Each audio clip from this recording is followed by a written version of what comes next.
Chapter 1151 of the One Piece manga titled, No Need for Explanation. I understand. This chapter is dense and filled with information, as well as many confirmations and hints.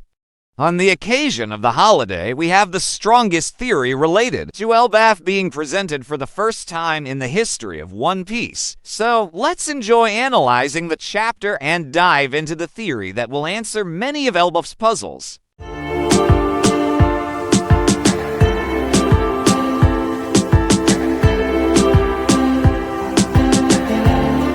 In the first part of the chapter, there is a reference to Emo's programming ability, which has become a priority and a firm will for Rhodey and Bragi. Despite this, neither of their personalities has changed the emergence of other dimensions. Of the reversibility or the inversion is likened to a game board where Emo controls everyone on the board. Cunningham's excitement increases, and he transforms into his hybrid form. After resembling a dog, he now takes on a horse-like appearance in his hybrid state. Emo declares that he will continue to conquer the giants until the heart of Elbaf is broken. It is revealed to us that Harold was part of a grand conspiracy aimed at subjugating the giants. In the second part of the chapter, finally, Luffy's observation ability develops to the point where he is surprised by himself. Loki is at the level of a Yonko and possesses very strong observation haki. Gaban considers himself the second. Man in Roger's crew, embodying a side of Sanji's personality, Emo's haki reaches the underworld, and it seems that everyone is about to move. My impression of the chapter is that Oda has created an internal front in the battlefield, where he has crafted two complementary sides for this battle. The first side consists of the knights present in the Land of the Sun, the Dream Monsters, as well as the giants who have turned into demons, with Aimu at the rear of all of them. The second side includes Luffy, Zoro, Sanji, and Roden, along with Loki. As for the upcoming battle, it will be between these two sides. And the confrontation has become more challenging since they will be facing their friends to avoid direct conflict with Emo. I believe Oda wants to reserve Emo for the penultimate arc. Regarding the analysis of abilities, it has become necessary to discuss all of Emu's powers in a long video that I am currently working on, so don't forget to subscribe to be among the first to watch it. After witnessing Emo's abilities in the previous chapter, some now view the current situation as hopeless and without any way out, as Emo can transform all creatures into demons without conditions or restrictions. However, the truth is that the solution is very clear, and we have seen it before in a direct and explicit manner when the giant robot Emmett unleashed the Joy Boys haki.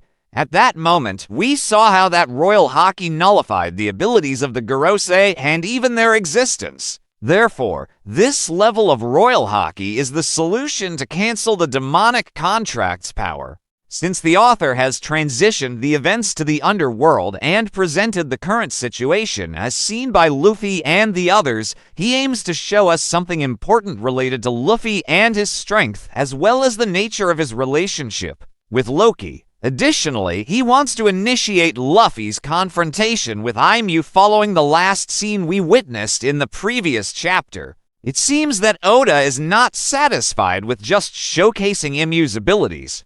In this chapter, he hints at the hidden powers of Nika, which are beginning to manifest little by little.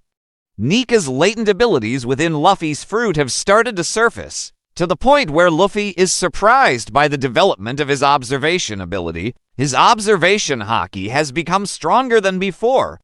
He is now fully aware of what is happening in the world of the sun. He was able to recognize the identities of those who are falling. Because he knows Chopper, he realized he was falling. But since he is not familiar with Gaben and is unaware of his aura and presence, he couldn't identify who he was exactly. Given that he is severely injured, he referred to him as the weak person. This sudden development that has occurred for Luffy is part of the latent abilities of the Nika fruit. Since these powers are starting to emerge, we shouldn't be surprised by unexpected developments in other types of haki for Luffy as well. We also shouldn't be surprised if Luffy unleashes Advanced Conqueror's haki that surpasses what he currently possesses, or even something akin to Joy Boy's haki. This would negate the impact of Imu's abilities and perhaps lead to his return to Mary Gioes, just as it happened with the Gorosei when Joy Boy's Haki was unleashed. We will see the return of all the giants who have transformed back to their original state. I believe all Luffy needs is the right catalyst, which we will witness in the upcoming chapters when he confronts Imu directly. The other giants will. See how Nika will free their friends who are currently under Imu's control. After that, the balance of power in the world will shift, giving the giants a strong reason to follow Nika. After Imu has harmed the giants, they will know who their true enemy is, and they will follow Nika freely and with their full will to fight their common enemy. This is my theory in brief.